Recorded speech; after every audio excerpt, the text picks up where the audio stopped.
Deuteronômio, capítulo 11. O Senhor é aquele que tem o controle sobre o mar, né? Aleluia. E Ele nos manda sossegar. Amém. A gente precisa entender isso. O mar está agitado, é difícil, o medo bate. A verdade é essa, o medo vem. Porque quem que não está numa embarcação com o mar agitado e não vai ter medo? Mas o Senhor, Ele continua a dizer que Ele é Senhor sobre o mar, sobre as ondas. E uma única palavra dele muda tudo, né? Quando Deus repreende o vento, que causava toda aquela agitação, as ondas cessam, o mar se acalma e os discípulos conseguem navegar em paz até o destino. Então Deus está no controle de tudo, tá? Quando vier o medo, pode dizer em voz alta: Deus está no controle de tudo. Aleluia. Glória a Deus. Nós vamos, muitas vezes, nós somos fortalecidos por aquilo que falamos. Né? A nossa declaração de fé nos fortalece. Então a gente precisa ser, muitas vezes, como que eu posso dizer, incisivos, né? Ter aquela declaração e falar em voz alta mesmo, para todo mundo espiritual ouvir.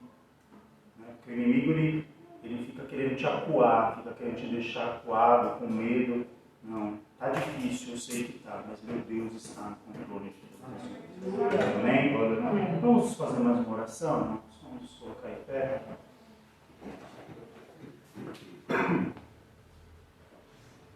Oremos. Senhor, nosso Deus, nosso Pai, em nome de Jesus, somos gratos a Ti, Senhor, mais uma vez. Te agradecemos por estarmos aqui na Tua casa, Senhor. Oh Deus, pedimos a Ti, meu bom Deus, que o Senhor venha nos dar graça, que o Senhor venha, Senhor, nos dar a Tua palavra. Fala conosco, Senhor, nos ajuda, nos ensina, Senhor, continua nos dando direção para a glória do Teu nome, Senhor. Abençoa a Tua igreja, o Teu povo, contempla, Senhor, aqueles que estão enfraquecidos espiritualmente, aqueles que estão sem força para vir à Tua casa. Sabemos que os dias são difíceis, são trabalhosos e por isso nós pedimos que o Senhor visite essas pessoas, Senhor, as fortalecendo pelo Teu Espírito, dando graça, renovando, Senhor, soprando vida sobre elas, vida espiritual, para que elas possam continuar caminhando na Tua presença, Senhor. Ajuda a Tua igreja, Senhor, continua sustentando a Tua igreja nas Tuas mãos, continua glorificando o Teu nome neste lugar. Assim nós oramos e já Te agradecemos em nome de Jesus. Amém.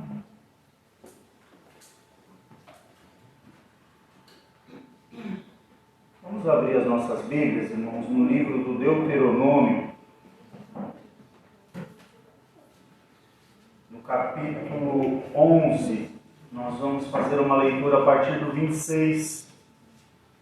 Livro do Deuteronômio, capítulo 11, o versículo 26 em diante.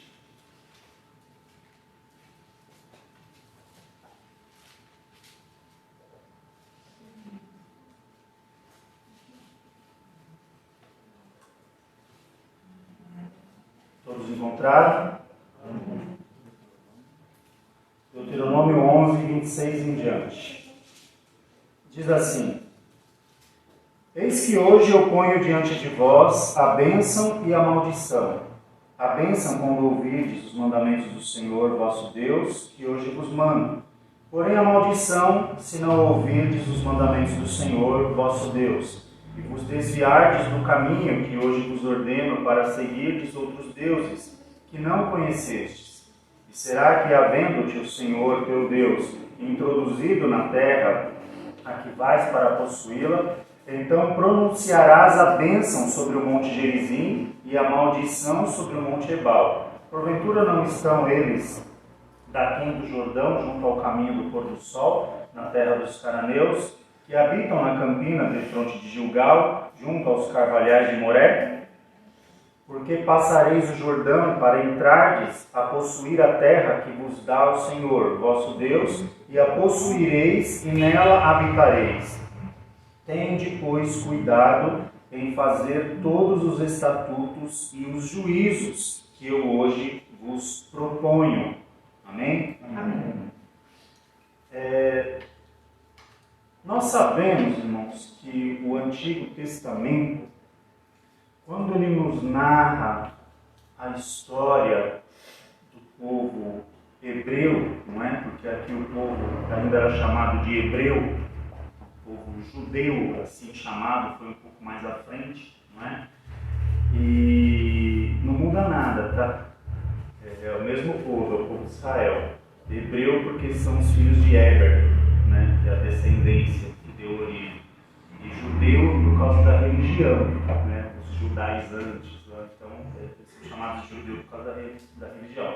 Mas é o mesmo povo, tá? Quando você ouve falar os hebreus ou os judeus, está se referindo ao povo de Israel.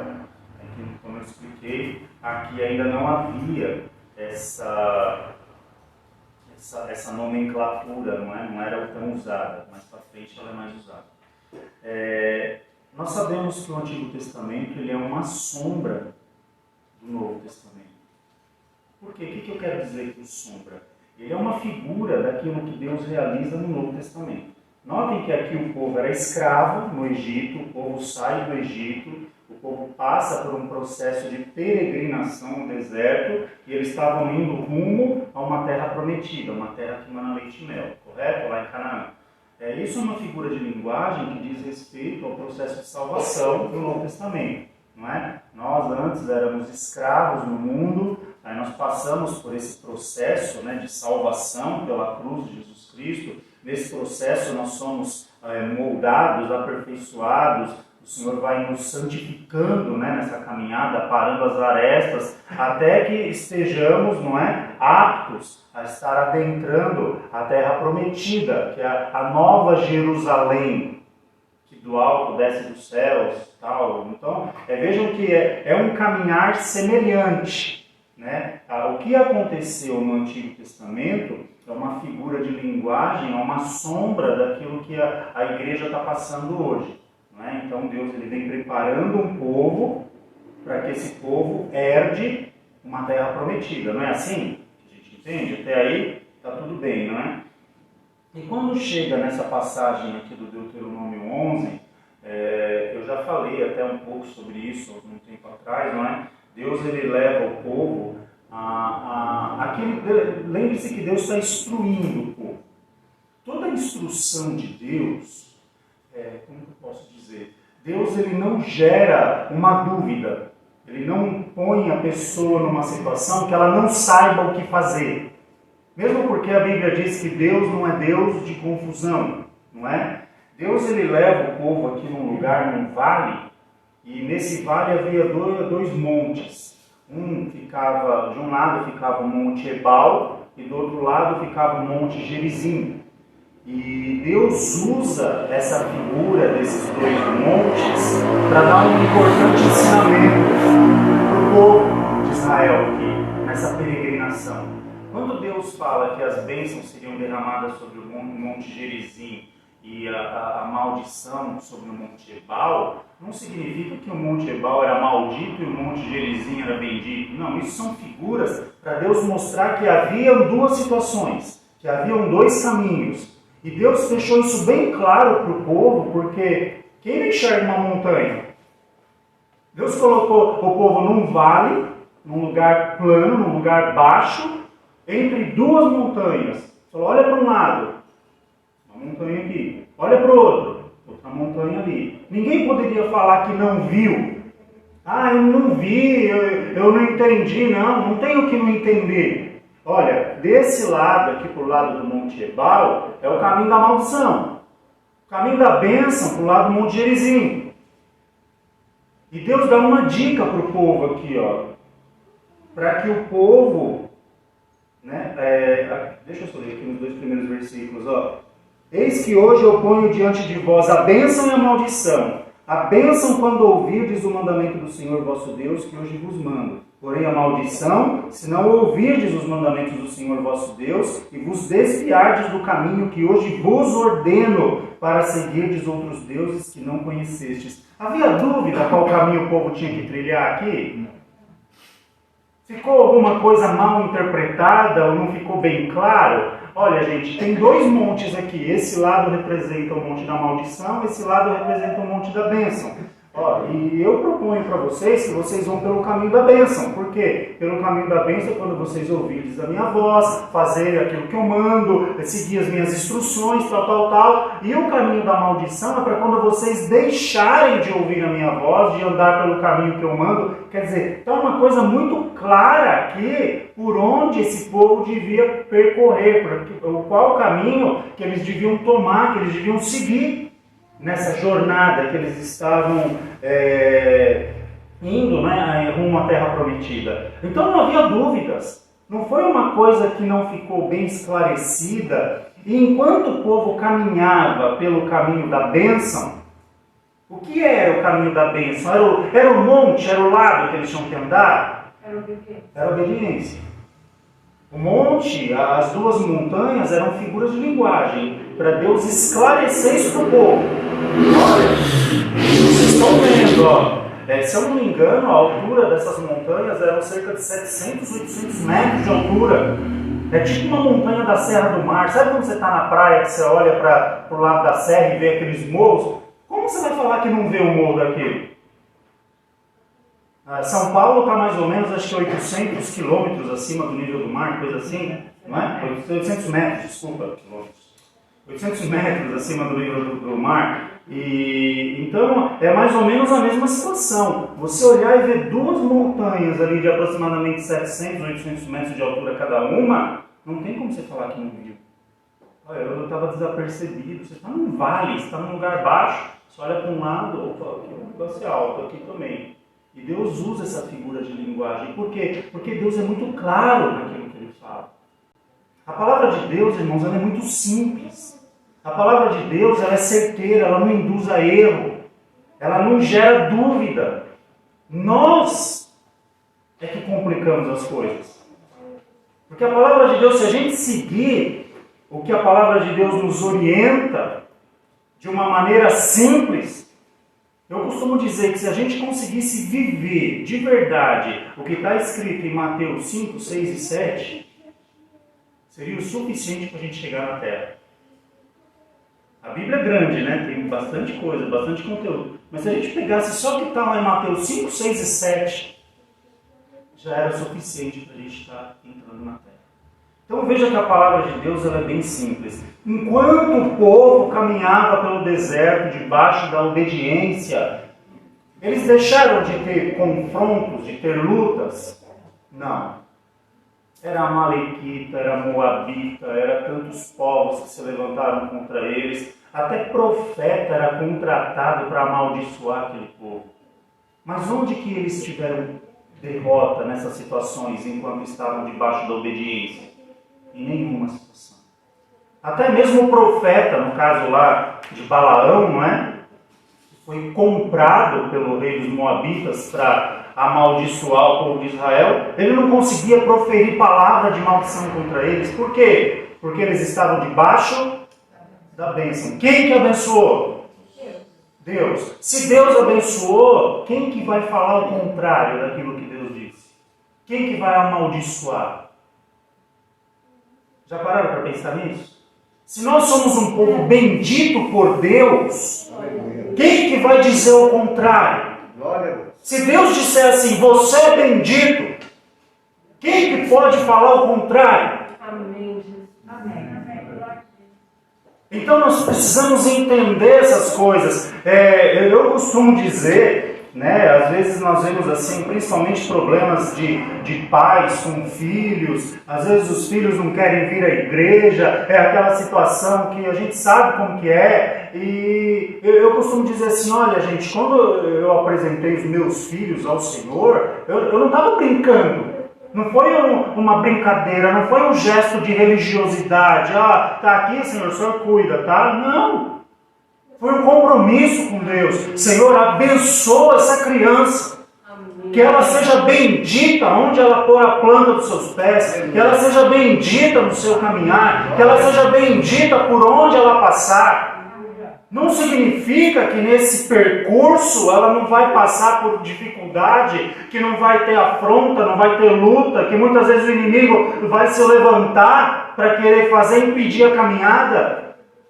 Mas existe um compromisso com Deus e existe uma bênção de Deus sobre aquela vida que guarda, que se responsabiliza por ela até o final. Amém. E o que a gente precisa fazer é abençoar. Senhor, que seja bendito. Está fora, está fazendo coisa errada, não concordo, mas que seja bendito, que o Senhor abençoe, que o Senhor guarde, que a sua bênção continue sendo derramada sobre a vida, porque existe um compromisso com Deus. E era isso que Deus queria mostrar para o povo aqui. Olha, eu quero estabelecer com vocês um compromisso de caminhada. Um compromisso na jornada. Eu não quero falar para vocês, olha, vocês vão por aqui, a gente se vê lá no final. Não é quando você marca um encontro com alguém, fala assim, ô Alex, vem me visitar aqui na minha casa no interior, o endereço é esse, ó, a gente se encontra lá, tá bom? E ele pega o carro e vai até lá e se vira para chegar lá. Com Deus não é assim. Deus ele está com você na partida, Deus ele está com você no percurso e Deus está com você na chegada. Amém. Deus ele nos guia por todo o caminhar, mas Ele mostra o caminho. E é isso que a gente precisa entender, o caminho que a gente tem que prosseguir, que a gente precisa caminhar, andar por Ele. Porque se a gente sai do caminho, a responsabilidade é nossa. Enquanto nós estamos no caminho, a responsabilidade é de Deus. Tem os percalços? Pode ter. Jesus não disse, no mundo tereis aflições. Vai ter dificuldade? Vai. Vai ter situações de luta? Também. O povo aqui, como eu já falei, quantas batalhas eles não enfrentaram no deserto? Quantos povos quiseram destruir o povo de Israel no deserto? Mas enquanto eles perseveraram na presença do Senhor, eles foram vitoriosos em todas as batalhas. E eles chegaram à Terra Prometida? Chegaram. Por quê? Porque Deus zela por aquilo que Ele fala. Passou uma geração. A geração da murmuração, da desobediência caiu. Passou. E Deus cumpriu a palavra dele para muitos que nem aqui estavam quando Deus fez essa proposta. Veja que foi uma proposta. Deus não pega ninguém aqui pelo pescoço, você vai por aqui. Não é assim que Deus trabalha. Baseado em que a gente fala isso? Baseado no 32, ó. Tende, pois, cuidado em fazer todos os estatutos e os juízos que hoje vos proponho. Hoje vos proponho. Não é hoje vos obrigo. É hoje eu vos proponho. Então Deus te faz uma proposta de vida, uma proposta de caminhar, uma proposta de obediência. Ainda Deus nos fazendo uma proposta, é muita misericórdia da parte dele, porque quem tinha que implorar por essa proposta seríamos nós. Não seríamos nós que tínhamos que estar lá clamando diante do Senhor, tem misericórdia, me dá uma oportunidade de salvação, de vida. E Deus já fez isso por nós. Amém. O que a gente precisa aqui é entender o processo da caminhada. Veja que isso no Antigo Testamento, e tudo isso que nós falamos, funcionou. Por que funcionou? Porque o povo chegou na terra. O povo de Israel estabeleceu uma terra. As promessas do Senhor foram sendo cumpridas na vida do povo de Israel de geração em geração, tendo seu ápice no reinado de Salomão. Veja, o povo conquista a terra, o povo vai lá, eles vão crescendo, eles vão dominando toda a terra de Canaã. Israel agora é uma nação. Israel agora é temido pelos vizinhos, pelos povos vizinhos.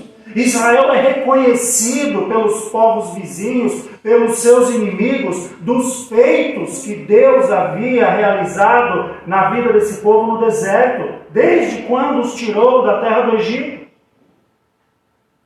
E Deus estabelece Jerusalém como capital. Deus levanta um rei segundo o seu coração para reinar sobre esse povo, que foi Davi. E Deus enriquece esse povo de uma maneira tão gloriosa, que teve o seu ápice ali no reinado de Salomão. Eu falei isso há poucos dias. Salomão teve que pedir para parar de trazerem ouro. Gente, chega de ouro, não tem onde guardar ouro, não tem mais o que fazer com ouro. Segundo, eu falei também isso aqui, segundo Flávio José, Salomão ele passeava ali no meio do povo em Jerusalém, ele jogava pó de ouro na cabeça, no cabelo, porque não tinha o que fazer com ouro. Tudo no templo, no palácio de Salomão era de ouro, os talheres, as coisas tudo de ouro. Então veja que foi uma nação próspera, rica, abençoada. Enquanto esse povo caminhou aqui pelo caminho que Deus deu para eles. Olha, gente, eu tenho algo para fazer que é tremendo. E eu vou dar a dica para vocês. Vai por aqui. Glória a Deus. E Deus cumpriu tudo isso na vida desse povo. Aí,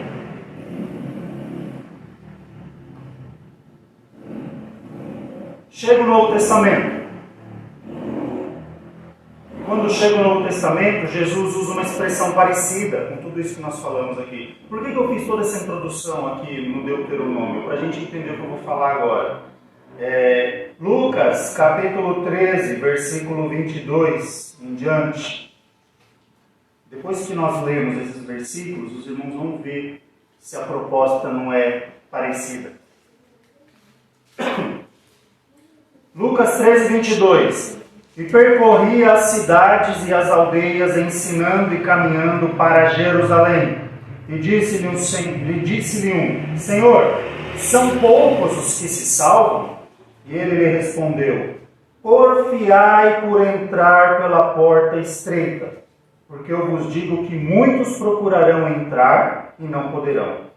Quando o pai de família se levantar e cerrar a porta, e começardes a estar de fora e a bater a porta, dizendo, Senhor, Senhor, abre-nos, e respondendo ele vos disser, não sei de onde vós sois. Então começareis a dizer, temos comido e bebido na tua presença, tu tens ensinado nas nossas ruas. E ele vos responderá, digo-vos que não sei de onde vós sois. Apartai-vos de mim, vós todos os que praticais a iniquidade. Ali haverá choro e ranger de dentes. Quando virdes Abraão, Isaque e Jacó, e todos os profetas no reino de Deus, e vós lançados fora, e virão do oriente, do ocidente, do norte e do sul, e assentar-se-ão à mesa no reino de Deus. Eis que os derradeiros há que serão os primeiros, e os primeiros há que serão os derradeiros. Amém? Em outra passagem, só para complementar, Mateus 7, versículo 13 e 14, diz, é o mesmo assunto, ó. Entrai pela porta estreita, porque larga é a porta e espaçoso o caminho que conduz à perdição, e muitos são os que entram por ela. E porque estreita é a porta e apertado o caminho que leva à vida, e poucos há que a encontrem. O que Deus está dizendo aqui? O que Jesus está ensinando? Olha, gente, tem uma porta larga e tem uma porta estreita. O que falou no Antigo Testamento? Olha, tem o caminho da bênção e o caminho da maldição. Aí Deus deixa em dúvida, o povo fica lá, e agora, hein? Qual que é a porta certa? Bom, vamos dividir, vai uma turma por aqui, outra turma por lá, e depois a gente tenta ver quem consegue achar o melhor destino e a gente avisa um ao outro. Foi assim que eles fizeram? Não. Por que não precisou fazer isso? Porque Deus falou assim, ó, porfiai por entrar pela porta estreita. O que é porfiar? Lutar. Empreender força.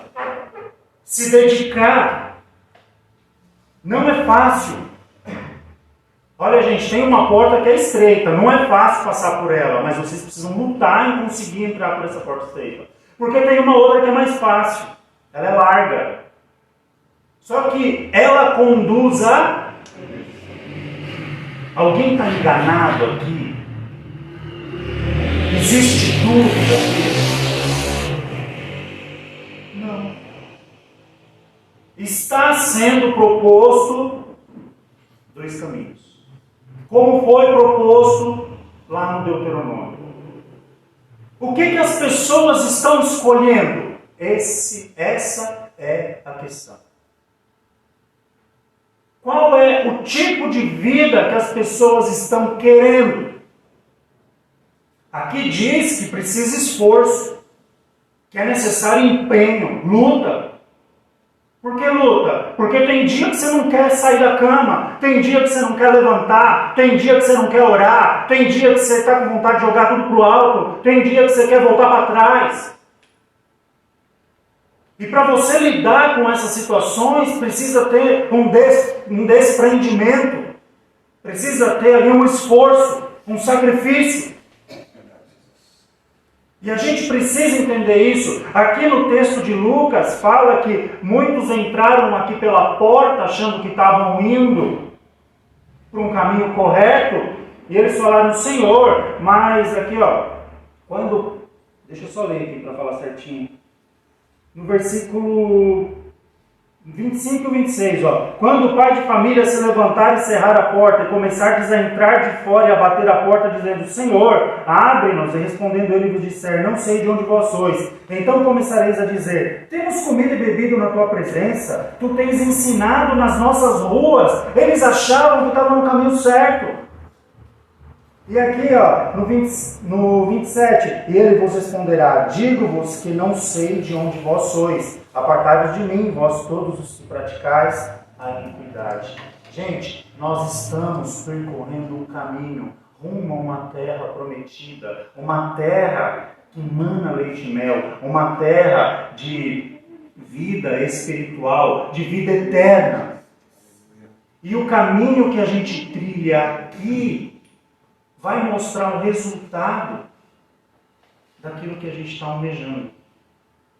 Então é tempo da gente se dedicar, é tempo de nós escolhermos melhor os nossos caminhos, da gente investir na coisa certa. Não, eu preciso desprender esforço para mim caminhar por aqui. Porque é um tipo de vida que muitos estão querendo hoje, é muito fácil. Eu ouço a palavra quando eu quiser.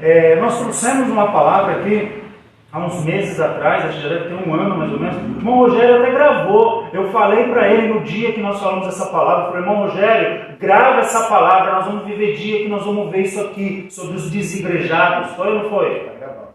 Eu falei, olha, nós vamos chegar em dias que nós vamos ver isso aqui, pessoas desigrejadas, pessoas achando que o compromisso com Deus agora é em casa, sossegadinho, quando quer ouvir uma palavra, liga o rádio, liga a TV, ouve lá, assiste alguém falando o Evangelho e acha que está tudo bem, que está tudo certo, não se preocupa em orar, não se preocupa em congregar, não se preocupa em ter uma vida devocional com Deus, uma vida de oração, uma vida de comunhão, uma vida de santidade. As portas estão aqui diante de nós para a gente seguir. Agora, a escolha de quem que é?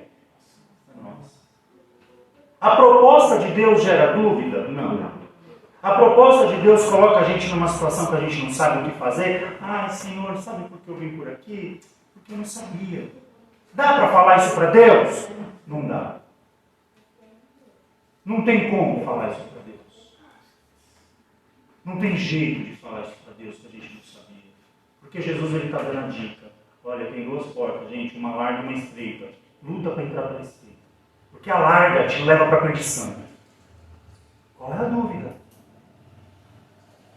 Onde que está a dificuldade de entender isso? Nós precisamos tomar posição diante de Deus referente à nossa caminhada. Quando eu falo aqui de porta, de caminho, irmãos, nós estamos falando de compromisso com Deus. Nós estamos falando de proposta, de estilo de vida, nossa forma de viver com Deus. Porque o que está acontecendo hoje são que as pessoas estão abandonando deixando de lado aquilo que Deus propôs para viverem as suas próprias vidas como elas querem. E a gente cai naquele erro do conceito que eu sempre falo aqui de remissão. Se você tem um dono, se você tem um senhor, como é que você anda do jeito que você quer? Se você tem alguém que pagou um preço pela tua vida, e que não foi pouco, que não foi um preço pequeno, só Ele, somente Jesus poderia ter pago esse preço. Como é que agora a gente anda como a gente quer? Por onde a gente quer? Fazendo aquilo que a gente deseja fazer? E como fica a vontade do dono nessa história toda? Qual que é a opinião dele sobre a nossa maneira de caminhar? Alguém já parou para pensar nisso? O que o meu dono está achando de mim? O que ele acha do jeito que eu estou caminhando? Como será que eu estou? Será que ele está feliz comigo? Será que ele está triste? Será que ele quer me ensinar a voltar pelo caminho correto? E nós temos um Pai amoroso, um Pai bondoso, que está sempre pronto em nos ensinar, que está sempre pronto em nos dar a direção correta. Quando nós lemos lá no Apocalipse, para a gente ir finalizando, a igreja de Laodiceia foi uma igreja que entrou por um caminho de porta larga. Na igreja de Laodiceia, eles entraram por um caminho de porta larga, eles viviam como eles queriam, eles se achavam corretos diante de Deus, gozavam de prosperidade, de fartura, ricos somos, de nada temos falta, mas a visão de Deus sobre eles era totalmente oposta à que eles pensavam que estavam vivendo. Jesus, quando faz uma análise daquela igreja, ele fala: vocês não veem que vocês são cegos, miseráveis, pobres, desgraçados, nus? Quer dizer, era uma igreja que não tinha falta de nada, o povo era rico, estava tudo bem. Mas o caminho que eles seguiram estava fora da direção. Só que a graça de Deus, ela é tão maravilhosa que Jesus no final ele fala assim: eis que estou à porta e bato. Por que ele usa esse tempo presente? Como é que Deus se apresenta a Moisés lá na sarça do Êxodo 3? Quando Moisés questiona: mas eu vou falar que quem me enviou? Porque Deus é. E Ele nunca vai mudar. Deus é. Deus Ele é no tempo de Moisés. Deus Ele é no nosso tempo agora. E Deus Ele é lá no Apocalipse. Deus é. E Ele continua a bater. Porque Ele não desiste. Eu acho interessante uma passagem que diz que o Espírito Santo convence o homem do pecado, da justiça e do juízo. Por que eu não posso convencer? Por que os irmãos não podem convencer alguém do pecado, da justiça e do juízo? Já ouviu alguém falar assim: ah, esse aqui não tem mais jeito? Já viu gente falar isso? Esse não tem jeito. Deus jamais fala isso a nosso respeito. Sabe por que não sou eu que convenço, não é você? Porque a gente desiste. E Jesus ele fala: eis que estou à porta e bato. Jesus não cessa um momento, ele está lá todo o tempo. Toque, toque, toque, toque, toque, toque, toque, toque. Poxa, mas não estão ligando para mim? Toque, toque, toque, toque, toque. Mas não está nem me ouvindo, ele está lá. Quando tinha que ser o contrário, né? Nós que tínhamos que estar na porta de Jesus lá: deixa eu entrar. E ele está lá batendo na nossa porta, pedindo para ele entrar na nossa vida. Qual que é o nosso trabalho nessa história? Eis que estou à porta e bato. E se me ouvir e abrir, eu entrarei e cearei contigo. A gente precisa entender isso. Ah, Senhor, andei por uns caminhos tortuosos. O que foi, foi. Nada do que eu ou você fizer agora vai mudar o que passou. Você pode chorar uma semana sem parar. Não vai mudar. O que está feito, está feito. O que você pode fazer daqui para frente é querer fazer melhor. E quando você toma essa posição de fazer melhor, quando você toma essa posição de querer ouvir a voz de Deus, de andar pelo caminho da bênção e de escolher a porta certa, o compromisso com Deus é restabelecido. E quando o compromisso com Deus ele é restabelecido, o Senhor ele passa de novo a cuidar das nossas vidas. Lembre-se, nós estamos numa viagem. A Bíblia diz que aqui nós somos peregrinos, forasteiros. Abraão tinha essa consciência, hein? Sem Bíblia para ler lá atrás, ele tinha essa consciência. Tem gente que acha que, como posso dizer, ela é privilegiada por ser crente e está tudo certo. Ela não tem consciência de que ela é peregrina, que ela é forasteira nessa terra. Ela acha que Deus está aqui para fazer tudo que ela quer, para dar tudo que ela pede, para fazer ela enriquecer e para ela comer o melhor dessa terra. Deus pode fazer isso? Claro que pode, Ele é Deus, tudo é dele. Mas o objetivo é esse, não só esse. O objetivo é a gente chegar na terra. E a gente precisa fazer as escolhas certas desde já. A proposta de Deus para essa noite, nesta noite para nós é: deseja percorrer o caminho correto? Deseja trilhar pelo caminho da bênção? A decisão é minha e sua. Tem coisas, irmãos, que Deus faz por nós. Tem coisas que dependem da gente. Tudo que for escolha, tudo que for posição diante de Deus, cabe a nós. Por isso que Deus deu inteligência para a gente ouvir, entender, assimilar. Amém. Fazer um check-up, bom, isso aqui está certo, isso aqui está errado. Isso aqui vai bem, isso aqui vai mal. Isso aqui está conforme Deus quer, isso aqui está conforme Deus não quer. Aí cabe a mim falar: Senhor, eu preciso mudar isso. E Deus vai dando graça. Qual que é o ponto principal, por exemplo, para uma pessoa doente ser tratada? Ela saber que ela está doente e reconhecer que ela precisa de um tratamento. O começo da cura dela está aí. Amém. Porque se você quer tratar alguém que se nega a ser tratado, que acha que não precisa, que não está doente, é fácil tratar alguém assim? Não é. Agora, quando a pessoa, ela não, eu compreendo, eu tenho um problema, eu preciso de tratamento, eu tenho que fazer uma dieta, eu preciso ser medicado, eu preciso fazer tal coisa, para que esse problema seja sanado, o tratamento dela, a possibilidade de cura dela cresce, começa nessa decisão, antes de tomar qualquer medicação, antes de qualquer coisa. É reconhecer o seu estado. E qual é o nosso estado nessa noite? Veja que Deus ele tem um compromisso com a gente até o fim, irmãos. Amém. Deus ele tem um compromisso conosco até o fim. E nós precisamos estar firmados na sua presença. Amém. E nós precisamos estar intercedendo por aqueles que a gente está vendo que estão com dificuldade para caminhar. Para que Ele continue trabalhando nessas vidas. Porque Ele faz isso. Ele convence, Ele traz de volta, Ele abre o entendimento. Amém? Amém. Então vamos parar por aqui, porque nosso horário já deu. Nós vamos estar orando a Deus.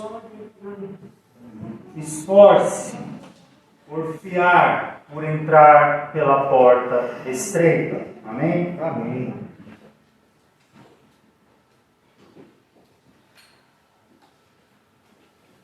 Quarta-feira nós teremos culto de doutrina, sexta-feira culto público. Os horários da restrição continuam os mesmos, né? Essa semana não teve mudança, né? Não, acho que não. Tá, então nós estamos começando os cultos às 7h30, às 19h30, e quando é mais ou menos 8h10, 8h15, a gente está encerrando, mais ou menos 45 minutos de duração, para dar tempo de ir embora antes desse período de restrição que o governo impôs. Amém? Porque Amém. agora o horário é das 9 às 6, né? Das 9 às 5, né? Era das 8 Era das 8 às 5, agora é das 9 às 5. Por isso que a gente começou essa semana passada os cultos a partir das 7h30, né? Por eles terem estendido, quer dizer, diminuído 1 hora desse espaço. Vamos orar, irmãos?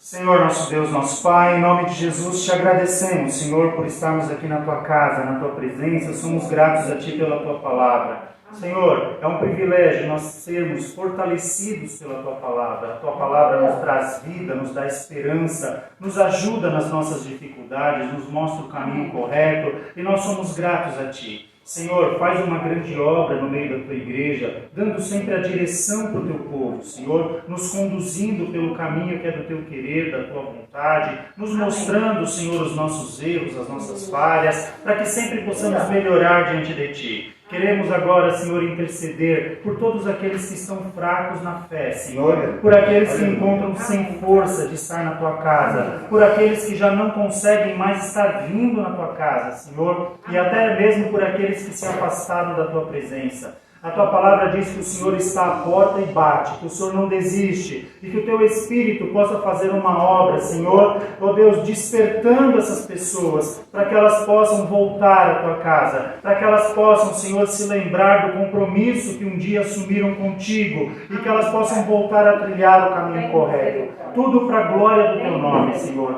Nos ajuda também nos dando, Senhor, uma semana abençoada na Tua presença. Nos livra de todo mal, continua dando saúde, guardando a Tua igreja de toda enfermidade.